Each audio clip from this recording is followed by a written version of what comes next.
Bienvenue dans ce tutoriel détaillant la manière de personnaliser votre en-tête de site sur le Phantom Theme. Commençons par les paramètres généraux de l'en-tête de site. Pour ça, dans votre personnalisation, cliquez sur Paramètres de thème, puis allez dans l'onglet En-tête de site.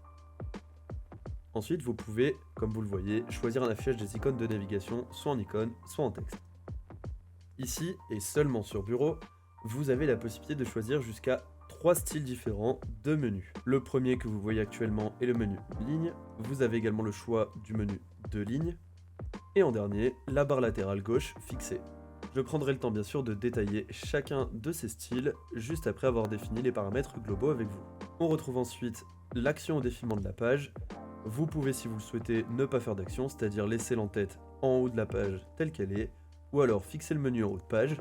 Ainsi, lors du défilement, celui-ci restera statique, ou alors ne faire apparaître le menu que lorsque l'on remonte sur la page, comme ceci.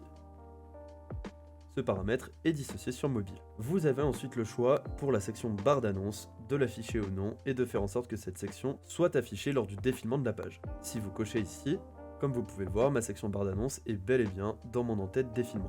La partie superposition du menu est une partie un peu spécifique car elle ne concerne pas toutes les sections du thème. En premier, il faut tout d'abord activer la superposition sur le modèle de page sur lequel vous vous trouvez pour pouvoir l'apercevoir. Seules certaines sections le permettent, comme par exemple des sections images et médias. Ainsi, par exemple, sur la section diaporama, lorsque vous descendez dans les paramètres globaux de la section, vous retrouverez le paramètre superposer la section en tête à cette section. Cliquez dessus et comme vous pouvez le voir, les couleurs ont changé et l'en-tête est bel et bien superposée à notre section diaporama. En retournant dans paramètres de thème en tête de site et ensuite sur la partie superposition du menu, comme vous pouvez le voir, on a à disposition images, icône SVG, afin de mettre un logo différent de celui que nous avons sur l'en-tête normale et également la couleur des liens et des liens au survol. Ensuite, nous avons à disposition dans la partie en-tête mobile la position du menu hamburger. Ici, comme vous pouvez le voir, c'est une position à gauche, mais vous pouvez très bien afficher celui-ci à droite. Également, vous avez le choix d'afficher les icônes recherche, wishlist et compte client, si tant est que celle-ci soit activée sur votre boutique.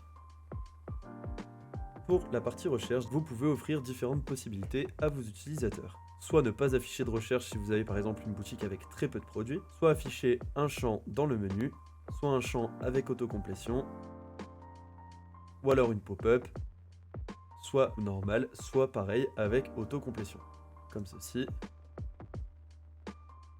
Vous pouvez également, si vous le souhaitez, personnaliser l'icône recherche, soit via un SVG, soit via une icône font of sum, pour lesquelles un tutoriel y est associé.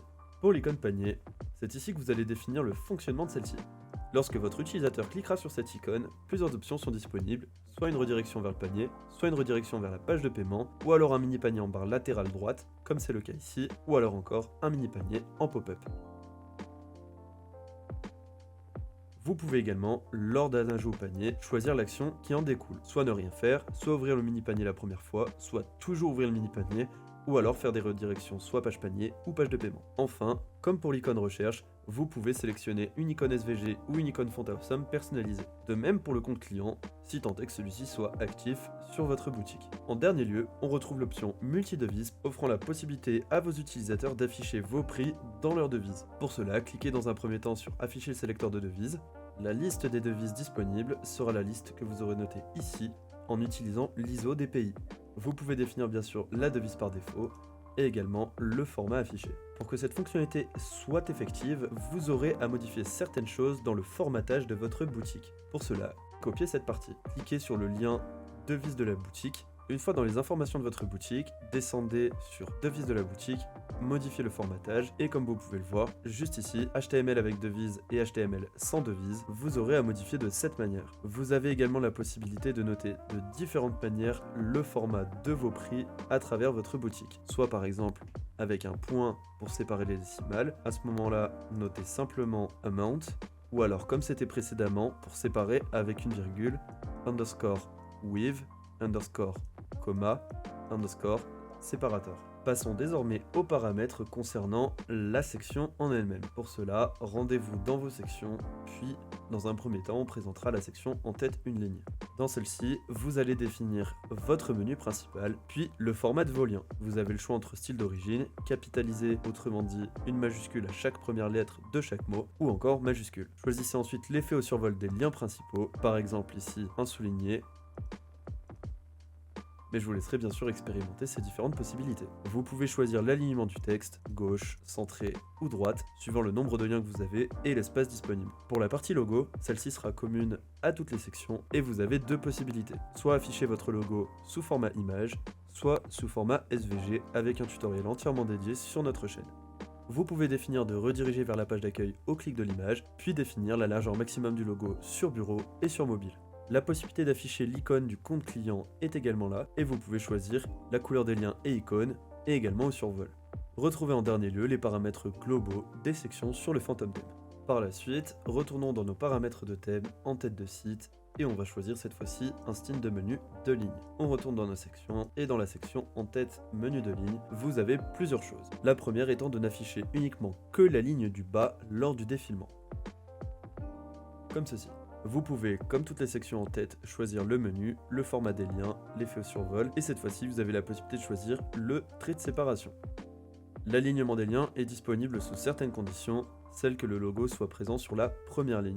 Vous retrouvez les paramètres du logo classique. Ici, nous avons donc plusieurs possibilités vis-à-vis de la position du logo, son alignement et l'alignement des liens. Dans un premier temps, commençons avec la possibilité où le logo est sur la deuxième ligne. Comme vous le voyez, logo position deuxième ligne et un alignement du logo centré va répartir vos liens à gauche et à droite de celui-ci. À ce moment-là, l'alignement des liens n'est pas disponible. Si vous choisissez de mettre l'alignement du logo à gauche, vous aurez ici un alignement des liens centré dans l'espace disponible, ou alors à gauche.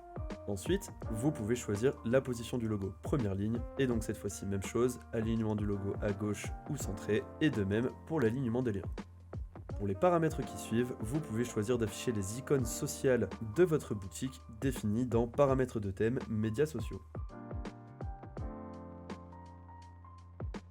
Attention, la seule manière de pouvoir les afficher, c'est de ne pas avoir la position du logo première ligne et l'alignement à gauche. Comme vous pouvez le voir, rien ne s'affiche à l'heure actuelle. Si je mets autre chose, vous avez vos logos qui apparaissent en haut à gauche. Vous pouvez également choisir le style de vos icônes parmi 4 styles différents. Enfin, suivant la disposition que vous avez, vous pouvez également afficher une barre de recherche sur la première ligne. Ce paramètre n'est disponible que si vous avez bien sûr activé la recherche sur votre thème dans les paramètres de thème, vu précédemment, et également si le logo ne se trouve pas au centre sur la première ligne. Si je l'active, comme vous pouvez le voir, première ligne au centre, rien ne se passe. Si je change par exemple le logo à la deuxième ligne, la barre de recherche apparaît ici. De même, vous pouvez choisir d'afficher l'icône compte client, la couleur de lien et la couleur au survol, puis les paramètres globaux de cette section. Enfin, voyons la section barre latérale gauche fixée. Sur l'entête en menu latéral, le premier paramètre que vous avez, c'est tout d'abord l'alignement de la section. Vous pouvez choisir un alignement gauche, centré ou à droite. Également définir le logo de la même manière que les autres sections, avec une largeur maximum et la possibilité de rediriger vers la page d'accueil au clic. La possibilité d'afficher l'icône du compte client est là, et vous retrouvez également les différentes couleurs associées à cette section, en l'occurrence la couleur des liens et icônes au survol et l'arrière-plan de la section. Petite particularité sur cette section, c'est que vous avez la possibilité d'ajouter des blocs. En effet, comme pour le menu mobile, vous avez la possibilité d'ajouter un séparateur, vos icônes sociales, un menu sous forme d'onglet, un menu sous forme d'accordéon, et ce, autant que vous le souhaitez. Ainsi, vous pouvez obtenir des menus comme celui-ci, et chaque paramètre est optionnable, tout comme vous l'avez sur le menu mobile. Je vous invite donc à vous référer au tutoriel du menu mobile pour comprendre et savoir utiliser ces différentes fonctions. Ce tutoriel est désormais terminé et j'espère qu'il vous aura été utile. Si vous avez quelconque remarque ou question, n'hésitez pas à les poster en commentaire, je me ferai un plaisir d'y répondre.